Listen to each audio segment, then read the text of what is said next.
I'm Bethany. And I'm Kristen. And this is Looking for the Middle. CouchCast edition. That never gets old. I have this like little move I do with my shoulders, and then Bethany started where she like rocks her head back and forth to the tune of my little jingle there. Your little ditty? Yes. Oh my goodness. We're on our fourth CouchCast of the day recording wise, so we have nothing else witty to say. Nope. Okay. Shooting straight. Here we go.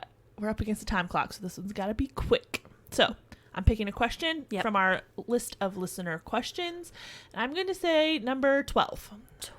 12. Let's scroll down. Okay, you ready? Yes.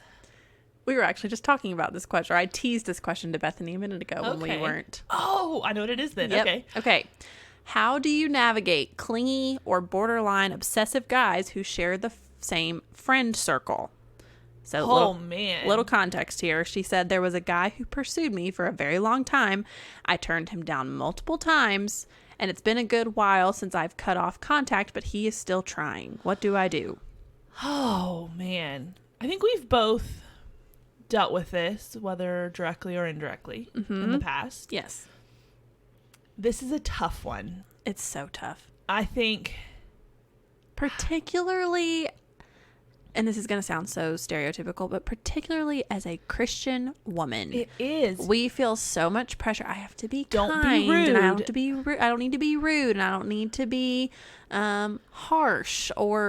And harsh and direct do not have to live together. No. And I was going to say, don't be unkind. No. But whatever one step back from that is, be that.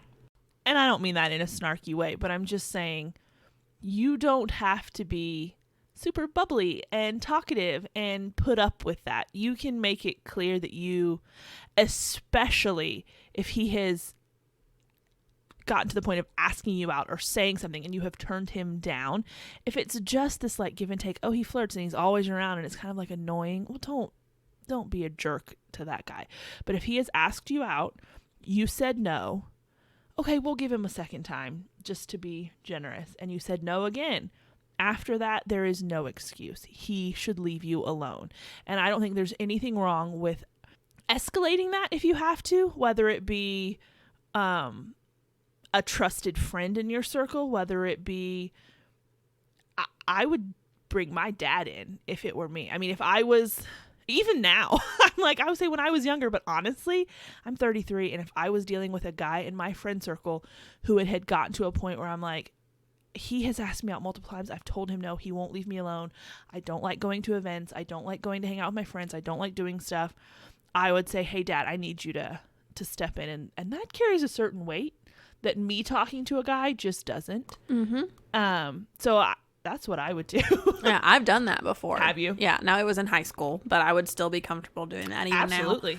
And I've had times where my dad's like, hey, do you need me to say something? Yeah. And I'm like, no, I think it's fine. Yeah. But yeah. Or even there are a couple of my, like if I would probably, if I'm being honest, before I would pull my dad into it, I would see, is there a mutual friend? I would start there in for that sure. group. If it not, I'm going to say this and this is going to sound like, we need a man to save us. No, I'm not going that route here. But if it's a guy, then one, if he's friends with this guy, there's going to be a little bit more of a weight to that, I think.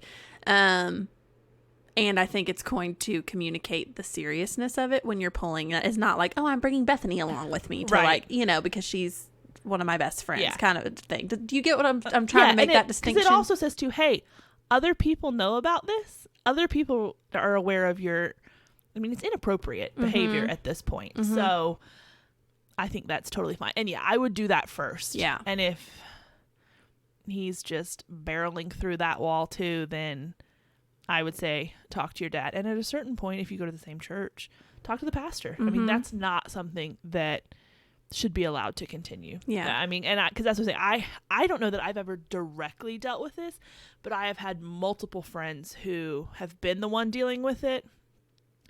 And it's awful. They don't feel like they can go to events. They don't feel like they can come to church. Which that should never No. be it. And it shouldn't be something like you said where you're like, oh, well, you just need to be kind and patient, whatever. No, that is an issue in his life that he needs to be called out on lovingly, with the gospel, with the truth of scripture, to say, hey, this is not how you treat a sister in Christ. And unfortunately, she's not interested. That is all she is to you. Exactly. And boundaries are your best friend. Yes. In this case. So, and there are several different, if he's texting you all the time, you don't respond. Tell him not to. Yeah. I would say, tell him, hey, I'm not comfortable with this. Please don't text me anymore. Yes. Don't just ghost him more. And I know that's not what you meant. Yeah. And I think I think you and I are thinking at like different stages, but yes, don't just ignore it and expect it to go away if he's that persistent. If you're at the beginning of like, oh, he's asked me out. Oh, yeah. And I should have made that clear. My bad. If he's asked you out, you said no, he's still trying, first few times, maybe just don't respond. Then if it continues, and I'll be like, hey, this is nothing personal. Maybe actually don't say that because it kind of is. So don't start like that. Just say like, hey, I, want to be super honest with you. I just don't feel comfortable with this because of the situation. I don't want to like give you any sort of false hope here.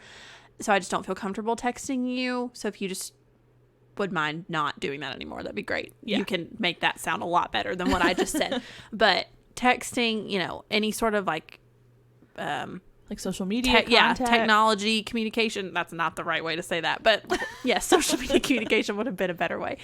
But just don't treat him one way in person and then be comfortable like, oh, well, we can text because it's not as weird or awkward. And personally, I dealt with this several years back with a guy who, it was a very confusing situation. For the longest time, I couldn't tell if he liked me or if it was just a very weird friendship. But it was super awkward for me in person. And so I would kind of avoid him in person. And I would tell Melanie or whoever else was with me, be like, don't leave me. Like, you stay with me. Bathroom, everywhere, you're coming. And she would be okay. Well, when, after I hadn't seen him for a while, or if I hadn't interacted with him in person, well, we would text or whatever. And I'd be like, oh, well, this isn't so bad. And so we go back, and then it would just open the door and go back. You've got to be consistent. And that's with any boundary across any situation. If you're not consistent, it's getting really confusing for the person on the other side of it. Exactly. That's what I was going to say, is your boundaries are only effective to the extent that you keep them and are not sending mixed signals. Because it's like, okay, well, this guy pursued me and I turned him down, but he's still trying. Now, she did say, it's been a while since I cut off contact, which I think is the best thing you can do. But like you said, if you're trying to put boundaries in place and you don't stick to them, well, then that's saying to him, oh, she's saying this, but really what she means is it's okay. So you've got to be resolute in that and stick to it, whether it's in person or digital communication or whatever. Yeah, because if he knows, like, okay, well, she's really not going to talk to me in person, but if I text her 2 or 3 times, she'll eventually respond, then he'll keep doing that. It's like when I'm not to dumb it down like this, but like when it comes to parenting, if a kid knows if he cries long enough that he'll finally get ice cream, they'll pitch a fit as long as they need to because they know eventually the parent's going to give in. So in this case, if you continue to reward certain behavior, so to speak, they'll continue to have the same actions and interactions in order to get the result that they want. And so, if he texts you, I don't know, 6, 7, 8 times and you haven't responded, he will eventually quit because he's going to get, after you've asked him not to, if he just keeps and you're just not responding, no one is going to keep contexting. What? No one is going to keep texting a number without getting any sort of response. And so you sticking to your boundaries, and talk to a friend about this that's close to you and be like, hey, this is a situation. This doesn't have to be in a gossipy way, but just like, this is the situation. Here's what I've communicated. Here are the boundaries I'm setting in place. Can you help me make sure that I'm sticking to them? Yeah, and I think communicate with a trusted friend too, the situation so that they can say, hey, maybe you're overreacting a little on this part, or, oh, maybe this isn't, they can kind of guide like what you should say or what you should do a little bit, because I know for me, once I get clingy, what were her words? Clingy and borderline obsessive. Once I get those vibes from a guy, it doesn't matter what he does or says, that's how it's going to come across. And so it's like confirmation bias. Yeah, oh, it totally is. And so you don't want to react to a situation at a 10 when maybe you really just need to react to it at a 6, and it would suffice. I'm not saying it doesn't need to be addressed. I'm not saying sweep it under the rug, but just maybe get some objective input Yes. into how to deal with it somewhat too. I think that's wise, because the longer we deal with something, the more like all bent out of shape we get Absolutely. about it. So it's good to have someone to help ground you a little bit. Very much. So anything else you can think of? I can't think of anything else. Okay. Yeah. I'm sorry you have to deal with that. It's not fun. I hate it for you. It is not fun, but stay the course. Stick to your guns. Yep, exactly. Stick to your boundaries, and you will get through it. Okay. Guys, we will leave you with that. We will be back next week with another CouchCast. If you don't already, go follow us on Instagram. It's LFTM_podcast. That's our handle. We are over there every day in stories. Fun stuff there. We're doing a lot right now with like questions and polls to help get you guys involved with planning for next season. Episodes, ideas, stuff like that. So go follow us there, and that will be a little more content while we're on this break. But until next week, I am Bethany. And I'm Kristen. And this is Looking for the Middle.